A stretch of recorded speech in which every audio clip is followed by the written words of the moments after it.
Dear students, in our previous session, we have discussed trial balance, income statement or balance sheet. But in this session, we will discuss only income statement और balance sheet. हमारे पास income statement की दो types हैं. Number one, T shaped और account form.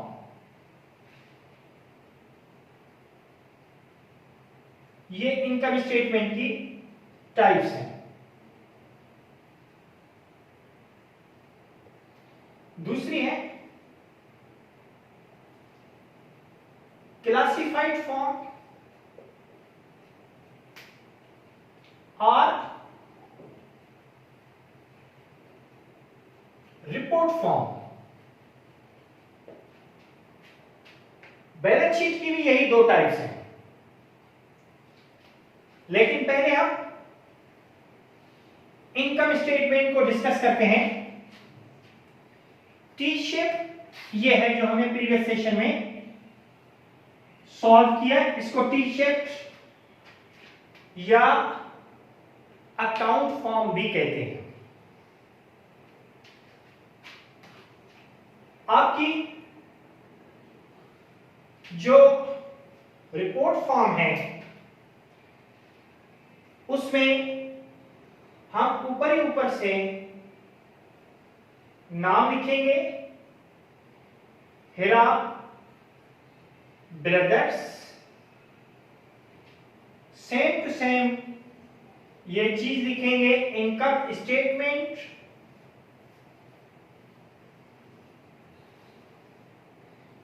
For the year ended on 31st December 2019. सबसे पहले sales 219,500. उसमें से less cost of goods sold 18,000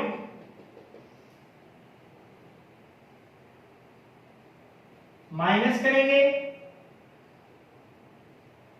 जो भी चीज ब्रैकेट्स पे होती है अकाउंटिंग में वो शो करती है कि ये चीज डिडक्ट होगी या माइनस होगी.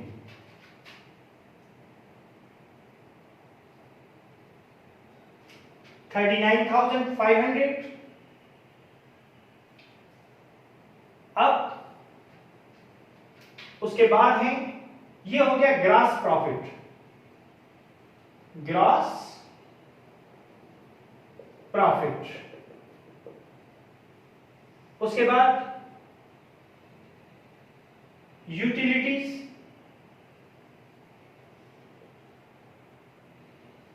एक्सपेंसेस 24,000. wages,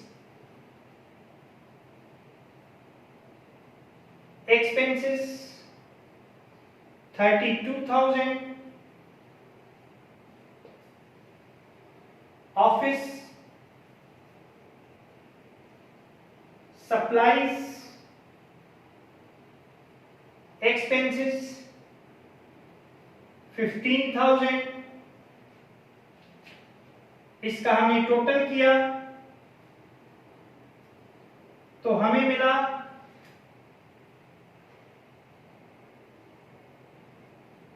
71,000. अब एक्सपेंसेस ज्यादा है, ग्रॉस प्रॉफिट कम है, तो हम एक्सपेंसेस में से ग्रॉस प्रॉफिट माइनस करेंगे 39,500,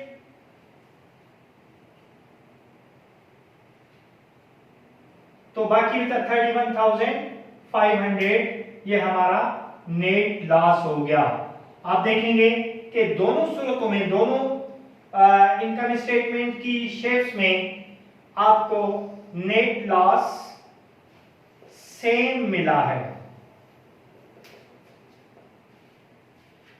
ठीक है, अब हम आते हैं बैलेंस शीट पर। बैलेंस शीट में, बैलेंस शीट की रिपोर्ट फॉर्म या क्लासिफाइड फॉर्म में भी हम इसी तरह से करते हैं। ऊपर ही ऊपर Hira brothers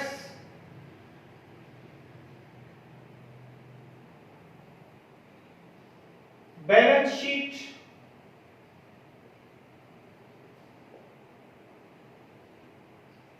at the end of year ended on 31st December 2019। सबसे पहले एसेट्स, एसेट्स में हमारे पास है करंट एसेट्स,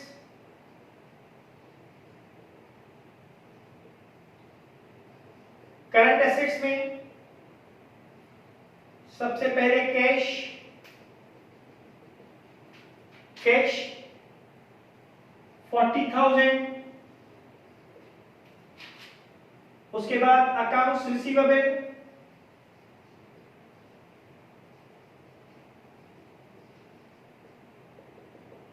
अकाउंट्स रिसीवेबल 60,000, उसमें से allowances for bad debts minus करेंगे तो बाकी मिलेंगे 59,000। उसके बाद मर्चेंडाइज इन्वेंट्री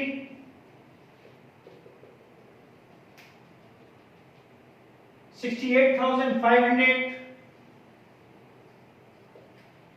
उसके बाद प्रीपेड रेंट, जो भी प्रीपेड चीज है वो करंट एसेट्स में आएगी। और उसके बाद non current assets, non current assets में हमारे पास है इक्विपमेंट,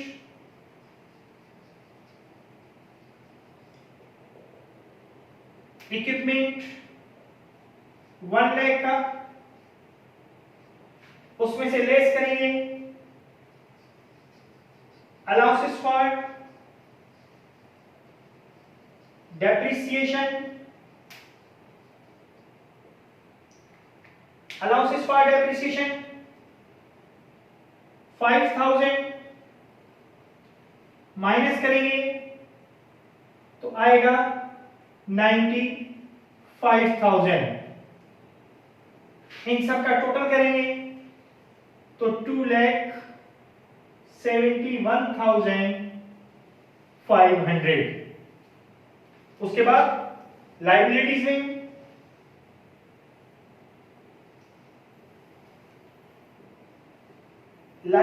में हमारे पास है अनअर्न्ड कमीशन,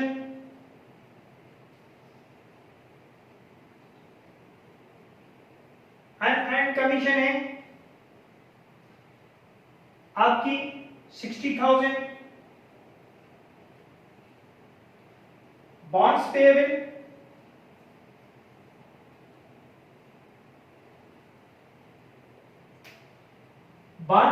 है 45,000।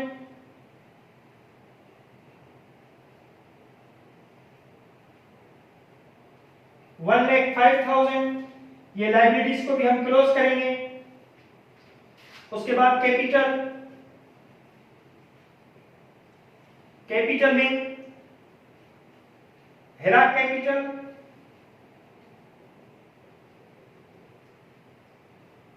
आपकी है 223000, उसमें से लेस करेंगे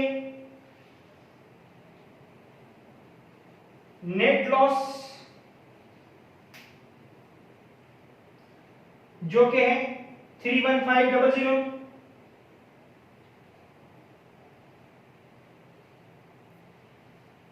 तो हमें मिल गई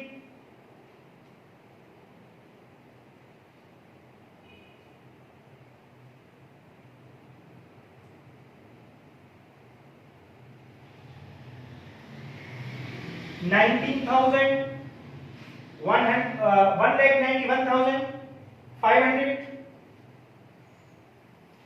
उसमें से यहां एक साथ भी माइनस कर सकते हैं 31500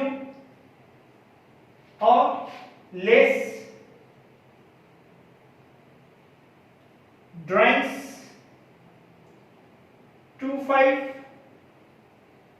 25,000, ये माइनस किया तो हमारे पास नई कैपिटल आ गई 166500।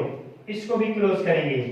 अब इन दोनों को प्लस करके देखेंगे तो ये इसके बराबर आएगा, यानी लायबिलिटीज और कैपिटल को प्लस करेंगे, अपने तौर पर प्लस करेंगे, यहां लिखेंगे नहीं प्लस करके, क्योंकि क्लासिफाइड फॉर्म में यहां पे लिखना गलत है, लिखेंगे नहीं, लेकिन करके अपने सेटिस्फेक्शन के लिए कि ये दोनों साइडें बराबर, दोनों चीजें बराबर हैं, तो हमारा क्वेश्चन सही है। अब देखें, जब आपसे कहे कि टी शेप बनाएं या आप जो है अकाउंट फॉर्म बनाएं, तो फिर आप बाउंड हैं कि ये बनाएंगे। अगर कहे कि क्लासिफाइड फॉर्म बनाएं, तो फिर आप बाउंड हैं कि क्लासिफाइड फॉर्म बनाएंगे। लेकिन जब वो कुछ ना कहे तो मेरा सजेशन ये है कि आप क्लासिफाइड फॉर्म पे भी चलें, फॉर्म पे ही चलें, क्योंकि ज्यादातर कंपनीज, ज्यादातर जो प्रैक्टिकल लाइफ में क्लासिफाइड फॉर्म ही चलता है, लेकिन ये दोनों फॉर्म्स एक्सेप्टेबल हैं, ठीक है। और यह कहे कि भाई आप ग्रॉस प्रॉफिट शो करें, इनकम स्टेटमेंट में ग्रॉस प्रॉफिट शो करें, तो ग्रॉस प्रॉफिट जो शो होता है वो क्लासिफाइड फॉर्म में ही शो होता है, ठीक है। तो ये हमारी कंप्लीट होगी और नेक्स्ट सेशन जो होगा वो हमारा एडजस्टमेंट्स पे होगा, ठीक है। खुदा हाफिज।